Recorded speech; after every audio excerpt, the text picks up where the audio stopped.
Radio plus qu'une radio. تهموني تهموك تهريب المخدرات. عندي سؤال مباشر لك سي زيان، اش كان كيدير الحشيش عندك في الكيران ديالك؟ ايوا شتي فين عندك دابا هنا شو ديال الغلطات. اولا الكار اللي صابوا في الحشيش ماشي ديالي، كانوا خطئوا. ايوا قولها للراي العام، ما تقولهاش ليا انا. لا كنقول للراي العام، هذه فرصه باش نقولها لهم، راه كاين الحكم. ماشي ديالك الكار. اسمع، كانوا 4 الكيران في المرصد ديال الدار البيضاء، الله سبحانه وتعالى الحمد لله رزقني اون فلوت ديال اكثر من 30 حافله اللي كانت عند ماروك اوروبا بيس، شركه اللي كنت انا الرئيس ديالها، ماشي المسير ديالها، الرئيس ديالها. وكنت كيفاش؟ كنت من المساهمين، الله رزقني وتحيد لي. منين جبتي الفلوس؟ منين جبتهم؟ انت في الاصل ثري.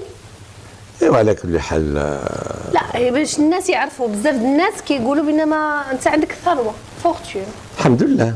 منين المحاماه كتجيب الفلوس؟ منين؟ كتجيب بزاف بحال هكا، الواحد كيولي عنده كيران وعنده. انا با كان في طنجه، ما تنساش كان في طنجه، في طنجه الدوليه، وكان كيمثل المصالح الالمانيه، فهمتي، وكان عنده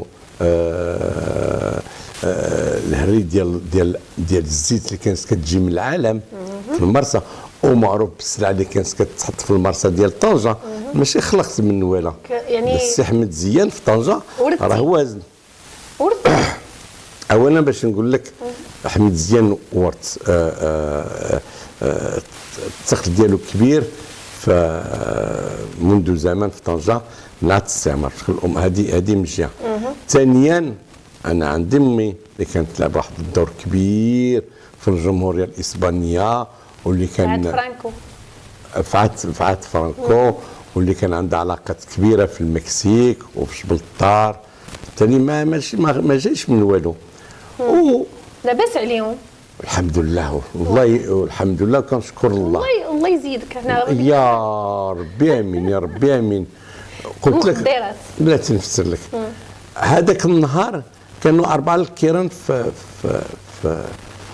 المرسى ديال طنجه، وهذاك السيد اللي جايب واحد الخنشه اللي انت قلتي فيها المخدرات، ماشي انا، تقالت واتهموك بها. اتهموني بان علاش جاو عندك غير انت؟ ودابا بلاتي خليني غير نكمل. يلاه كمل.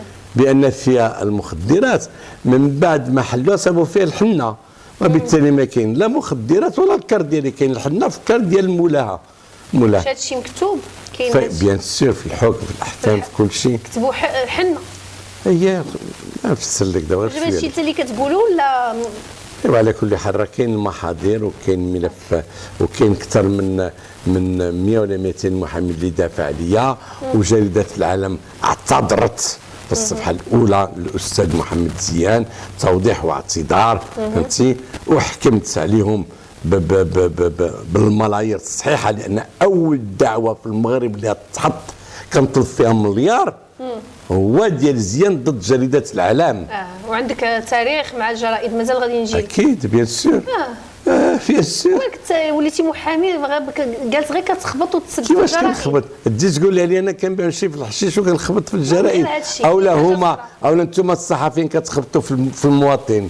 في نظرك طبيعي ان هاد الصحفيين ما عرفوا بان عندي ولادي كيقراو، وبان عندي عائله، وبان عندي مصالح، وراه عندي شعور وعندي احساس، وانا راني حتى انا بشر بعيوبي. انت دير في الصفحه الاولى زيان كيبيعوا الشيء في المخدرات. علاش؟ لانه جابوا اتهام، يعني ما حيت القضيه حركت امام القانون. فاش غنجي انا كصحفي غادي نقول متهم، يعني كنقل معلومه. انا لم اكن موضوع متابعه، ولم اكن موضوع تحقيق، ولم اكن موضوع بحث، ولا موضوع اتهام، ولا موضوع استدعاء من اجل التهريب ديال المخدرات. انا كنقول لك شي جهاز. نعم، هذا هو اللي ما كاينش دخان بدون نار. لان انا كنعرف عندي كنتوقع شنو داك الجهاز اللي دارها. شكون؟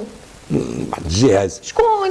قالوا السيد قالوا فين هما الكيران ديال الزيان؟ قال لهم هذوك الكيران ديال الزيان كلهم بما انه كانوا 4 الكيران ما شافوش بان الكر الرابع ديال الله ماشي ديالي، ماشي د ماروك اوروبا بيس، هذاك السي اللي غادي يدخل الخنشه ويحطها حدا الفولون ديال الشيفور ترى في واحد الكار مصدق الكار ماشي ديالك. لا تسير ماشي ديالي، هذه سهله.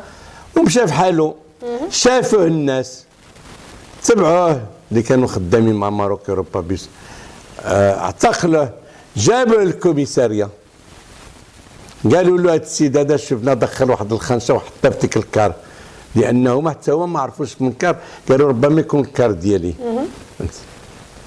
من واحد نص ساعه وخرجوا الناس، قالوا سير جيب لنا واحد القهوه، هذا دخل اللي حط الخنشه، سير جيب واحد القهوه من البلاصه معنا، سير هرب. ومشاو وشافوه وتبعوه ووصلوا معه حتى لإنزكان في القاع ديال اكادير، وشافوه فين كيسكن، ورجعوا ومشاو للكوميساريه وقالوا لها فين كاين السيد، ومشاو وجابوه وردوه لطنجه وقالوا له دير المحضر. وملي دار المحضر وخذ الكواغط ديال الكار، الكار فيه اونيفر تور وما كيكتبوا ماروك اوروبا بيس، ولا كارت غريز ما فيهاش السميه ديال ماروك اوروبا بيس.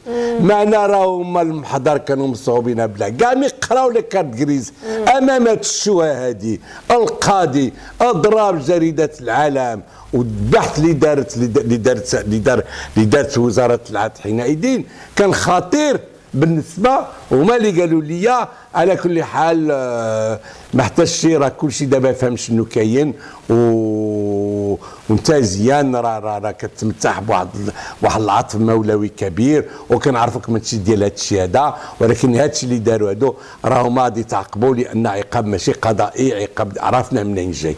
فهمتي؟ ماشي نقول لك الربعه ديال الحمير، فهمتي، ديال الكلوب ديال السلاقط اللي كيمكن يوسخوا الناس. هذا علاش كنقول انا في الشكايه ديالي اذا كان العماري كيبيعوا الشيء في المخدرات كخصو تطحن لان غادي يخسر البلاد، ولكن اذا ما كانش الاخرين راه خصهم يعتذروا له لان ما عندكش الحق توسخ الرجل.